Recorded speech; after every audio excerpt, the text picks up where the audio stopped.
नमस्कार, मैं डॉक्टर प्रीति रचना assistant professor Dogri विभाग गवर्नमेंट डिग्री कॉलेज बड़ौदा थमां। साढ़ा अज का विशे है प्रिंट माध्यम, जिहदे च अस पढ़गे फीचर लेखन, यात्रा वृतांत ते साक्षात्कार।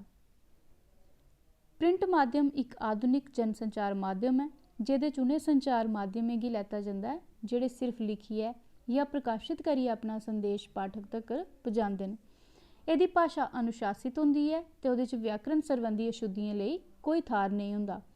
प्रिंट माध्यम ने लोगों की शिक्षित करने च, जागरूक करने च ते उनका मनोरंजन करने च महत्वपूर्ण भूमिका निभाई है। फीचर लेखन, यात्रा वृतांत ते साक्षात्कार भी इसे माध्यम के तहत आउंदे न।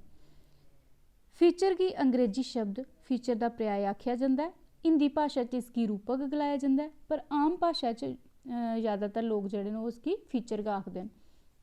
फीचर या रूपक एक चाली का संपादकीय लेखन है जिहदे च समाचार के पिछे दे विचार पर मता जोर दिता जाता है। कुसै ने आत्महत्या की, यह समाचार है। आत्महत्या का कारण किहड़ी समाजिक, आर्थिक, परिवारिक ते विचारिक स्थितियों का परिणाम हाँ, इसी ये स्पष्ट किया जाता है। फीचर च मनोरंजक ढंगे कन्नै तथ्यों की प्रस्तुत किया जाता है। ये संवाद च गहराई एक डूंघाई होंदी है। यह सुव्यवस्थित सिरजनात्मक लेखन है जिहदा उद्देश्य जिहड़ा पाठकें की सूचना देना, शिक्षित करना ते मुख्य रूप कन्नै उनका मनोरंजन करना हुंदा है। फीचर च विस्तार की आस होंदी है। यदी अपनी एक अलग शैली होंदी है जिहड़ी कथात्मक होंदी है।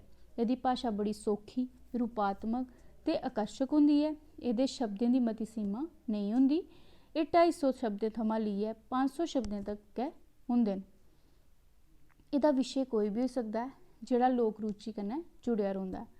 परिभाषा डेविड डेरी मुताबक फीचर एक ऐसी समाचार कथा है जिहड़ी पाठकें दे जीवन, कल्याण या भविख की चाहे प्रभावित नहीं करे, पर रोचक, आनंद आली ते सूचित करती है। इयां गै लुई कुक मुताबक लेखक फीचर के माध्यम कन्नै अनुभव दसदा है, भावनाएं की प्रेरित करता है, स्थानीय महक की रंगत की झलक दिंदा है। फिर यह वर्गीकरण यानी फीचर लेखन दी किस्मां। पहली है ये समाचार फीचर जिहड़ा कि समाचार की खोज पर आधारित होंदा। फिर घटना फीचर, कुसै घटना विशेषता दे विस्तार होंदा है। व्यक्तिगत फीचर कुसै मानू के व्यक्तित्व पर आधारित। फिर यह लोक रुचि यानी लोगों की रुचि पर आधारित फीचर। फिर अनुभव या पुछ पड़ताल पर आधारित फीचर। मेला या प्रदर्शनी यानी सांस्कृतिक कार्यक्रमों पर आधारित। कुसै चित्र पर आधारित फीचर। फिर विज्ञान संस्था की उपलब्धि पर आधारित फीचर।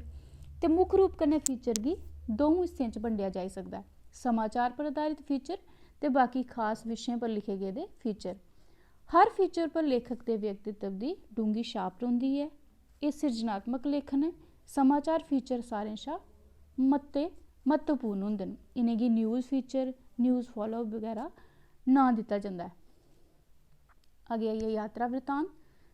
यात्रा करना है कुसा भी मानू की जिहड़ी एक मूल प्रवृत्ति है। जेकर अस मनुखी इतिहास पर गै नज़र मारचै तो पता चलग जे मानू के विकास की यात्रा च यात्रा का बड़ा योगदान रहा है। वो अपने जीवन काल च कुसै न कुसै यात्रा लई कुतै न कुतै जरूर जांदा है। पर किश जिहड़े साहित्य पसंद मानू हुंदे न वो अपने यात्रा के उस अनुभव की, उस ज्ञान की पाठक लई लिखिए पाठक तक पहुँचाना चाहते हैं। यात्रा वृतांतें के लेखन का मूल उद्देश्य लेखक आसेआ यात्रा की गेदी थारें के बारे च जानकारी देइए उनेंगी भी यात्रा लई आकर्षित करना हुंदा है। यात्रा संबंधी वृतांत च लेखक यात्रा के मौके होए दे अनुभव ते दिखे दे नमें थारें का रोचक ढंग कन्नै वर्णन करदा है। दूई थाह्रै दे लोकें दे सुभाऽ, रहन सहन ते रीति रिवाजें का भी असेंगी यात्रा लेखें चा ज्ञान होई सकदा है। यात्रा साहित्य की अपनी रोचकता होंदी है कि जे एह् साढ़ी दूए थाह्रें ते दूए लोकें दे बारे च जानने दे सुभाविक चाऽ गी पूरा करदा है। लेखक अपने यात्रा वर्णन च अमूक थारें की प्राकृतिक खासियत, समाजिक संरचना, समाज, लोकें दे रहन सहन, संस्कृति, स्थानीय भाषा आदि प्रति उनकी सोच, उनके विचारें गी अपने साहित्य च थार दिंदा है। एक विद्वान होए न लेखक राकेश मोहन, उन्हें यात्रा के संबंध च गलाए दा ये यात्रा मानू गी निरपक्ख नज़रिया दिंदियां न जेह्ड़ा असेंगी रोज़मर्रा के जीवन च दिक्खने गी नहीं मिलता। एक नमें वातावरण च जाइयै मानू निराशा मुक्त होई जंदा है ते अपने आसे पासे दे वातावरण दे दबाव थमां मुक्त होइयै नमें थाह्रें नमें लोकें कन्नै सरबंध स्थापित करदा है। फ्ही साक्षात्कार।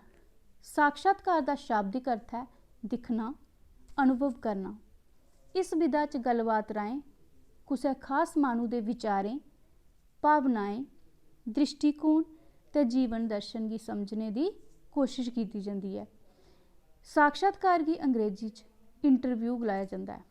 आम तौरा पर दो या द'ऊं कोला मते व्यक्तियें आसेआ कुसै खास उद्देश्य गी लेइयै कीती गेदी गल्लबात गी साक्षात्कार आखेआ जंदा है।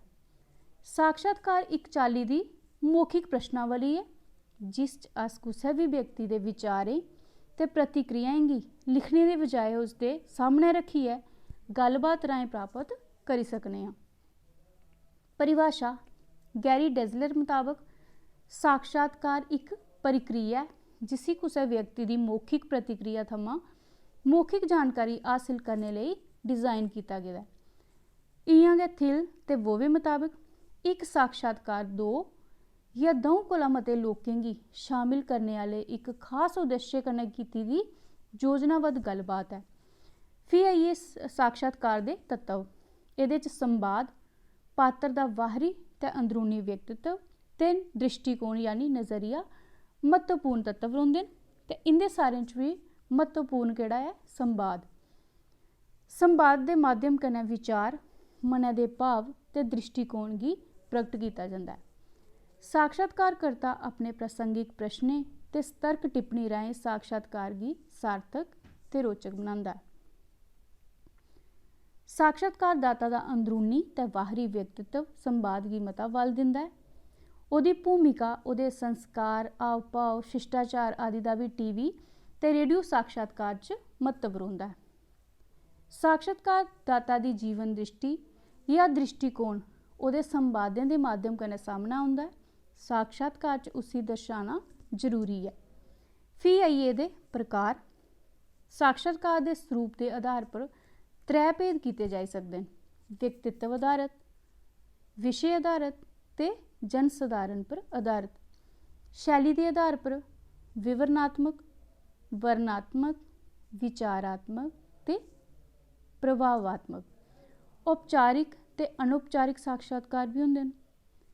संपर्क दे आधार पर प्रत्यक्ष साक्षात्कार, पत्र व्यवहार साक्षात्कार, चैटिंग साक्षात्कार, टैलीफोनिक साक्षात्कार भी होंदे न।